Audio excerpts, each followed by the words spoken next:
अवांजी समातुन ताईं radio voice of Sindh London.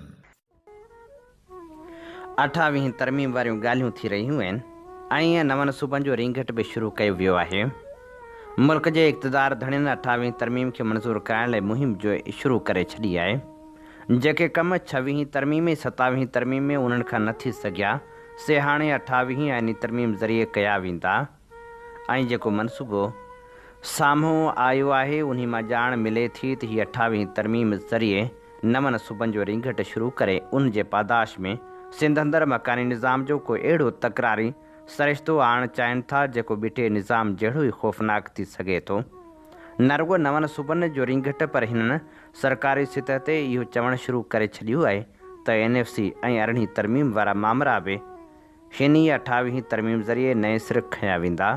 वफ़ाक़ी सरकार वाज़ह लफ़्ज़नि में चयो आहे त 28वीं तरमीम बि 27वीं तरमीम जीअं जल्दी मंज़ूरु कराई वेंदी ऐं हिन तरमीम में NFC मकानी निज़ाम ऐं सिहत जा मसइला सर फ़हिरिस्त हूंदा। हिन वक़्तु मुल्क में 27वीं तरमीम ख़िलाफ़ एहतिजाजी तहरीक उभरंदे महसूस थी रही आहे। अदालती इख़्तियारनि में कमी ऐं वफ़ाक़ी आइनी अदालत जे क़याम ख़िलाफ़ ख़ुदि जज बि इस्तीफ़ाऊं ॾेई रहिया आहिनि, जॾहिं त वकीलनि जे एहतिजाजी तहरीक ईंदड़ ॾींहंनि में वधीक तेज़ थियण जो इम्कान आहे। अहिड़ी सूरतहाल में 28वीं तरमीम खे मुतारिफ़ कराइण ऐं उन जे तकरारी पहलुअनि जे इम्कान सबबि इन ॻाल्हि जो ख़दशो आहे त हुकूमत ऐं अवाम विच में टकराव वारी हालत पैदा थिए। अहिड़ी सूरत पैदा थी त कंहिं बि रीति मुल्की मफ़ाद वटां न हूंदी। हुकूमत खे आइन खे मज़ाक़ सम्झण वारो रवैयो ख़तमु करणु पवंदो। 18वीं तरमीम सां कंहिं बि क़िस्म जी हथ चुरांद वफ़ाक़ जे मुफ़ाद में न हूंदी।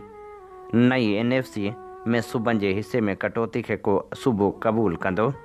न वरी नवनि सूबनि जो रिंगट शुरू करणु को मुल्की मुफ़ाद वारो फ़ैसिलो आहे, छाकाणि त कुझु बि थिए नवनि सूबनि जो पेंडोरा बॉक्स खोलण सां वफ़ाक़ ऐं सूबनि विच में विछोटियुनि खे वधाइण ई हूंदो। ख़ासि करे हुकूमत ऐं अवाम विच में नफ़रत खे वधाइणु हूंदो, छाकाणि त सिंध जो अवाम कंहिं बि रीति सिंध जो विरहाङो क़बूल न कंदो। 28वीं तरमीम जे तयारियुनि वारे मामले ते ग़ुलाम मुस्तफ़ा जमाली लिखे थो, सिंध जी मिटी ते जॾहिं बि सियासी आकास बदिलजणु शुरू थींदो आहे त हवा में हल्को इज़तिराब महसूसु थींदो आहे। सिंध तारीख़ जा बेशुमार दौर ॾिठा आहिनि, राजाउनि जा राज, सरदारनि जो रीतूं, नवाबनि जा हुकम, मर्कज़ जा हथ ऐं निज़ामनि जा नक्शा, पर जॾहिं बि कानून जी तब्दीली संस आवाज़ खां सवाइ थींदी आहे तॾहिं हिन धरती इहो ई महसूसु कयो आहे त मूं लाइ छा सोचियो। इहो ई सुवालु हाणे 28वीं तरमीम जी सियासत में घेरो बणिजी उभरियो आहे। उहो कानून जेको अञा ताईं क़ौमी बहस जो मौज़ू आहे, पर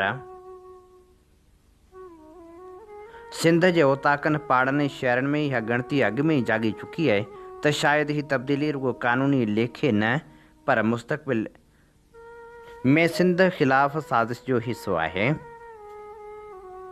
27वीं तरमीम ते हिकु शुरूआति हुई जंहिंमें हुकूमत ताक़त जे तवाज़न खे नई तरतीब ॾियण जी कोशिशि कई।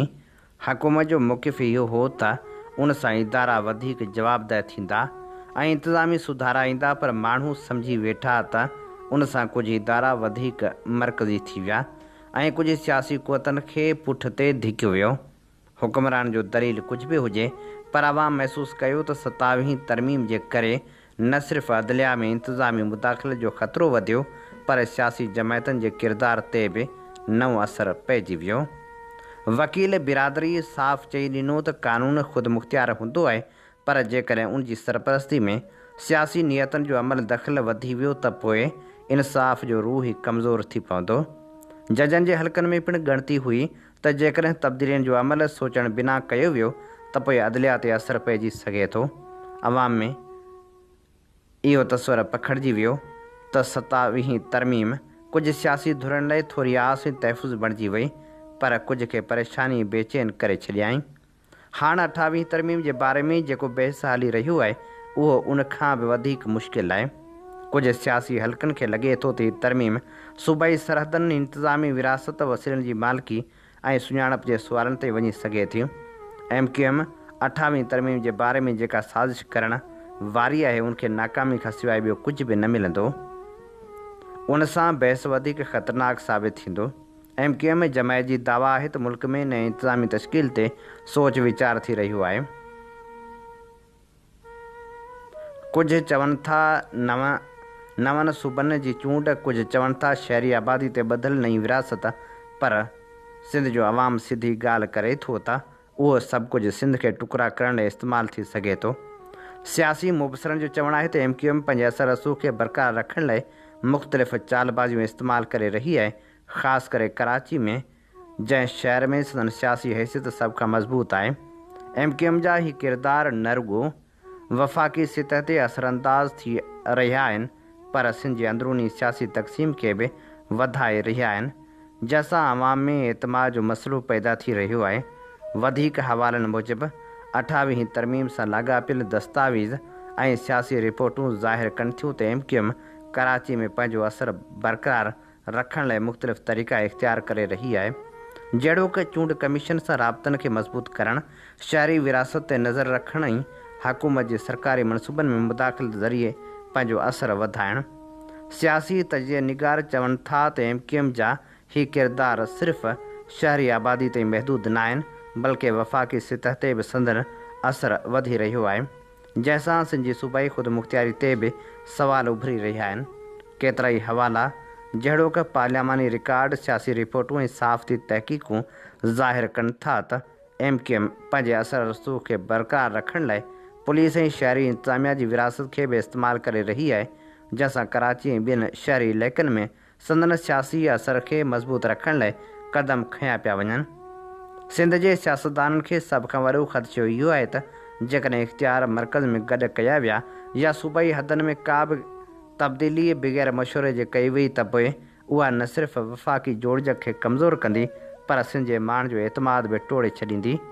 इन्हनि ख़दशनि जे पोयां का बेबुनियाद ॻाल्हि न आहे।